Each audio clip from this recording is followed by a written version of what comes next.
Combine starts this week in Indianapolis, and it is going to be a busy time. There are a lot of names that are going to be flying around in Indy. Let's take a look at a couple of the guys that I think have a good chance at standing out this week. I got to start with a guy that all of my Florida State fans know, Keon Coleman. This is a really good wide receiver draft class, and somehow I feel like Coleman's getting lost in the wash here.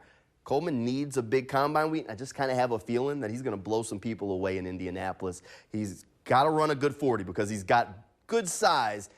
I feel like he's going to jump out of the gym. Remember, this guy also played college basketball before he got to Florida State. He had a big season for FSU. He also needs to have a big combine, and all of a sudden you might see his draft stock jump way out of the gym, just like we're expecting him to. Another guy that I'm keeping an eye on, maybe a connection for the Jaguars if it works out, Tampa. He's a big corner, played at Iowa State, a name that you may not be that familiar with, but he has had a really good season. Couple of interceptions last year as a senior. Big guy. He needs to run well at the combine as well because there's a few questions about his speed, but the athletic ability is definitely there for Tampa. He's a guy you like. If the Jaguars don't have to go cornerback in the first round, Tampa could be a guy that makes sense maybe in the second or third round for the team. Another name that is worth watching because the combine is the most important for this guy of anybody, Latu Latu.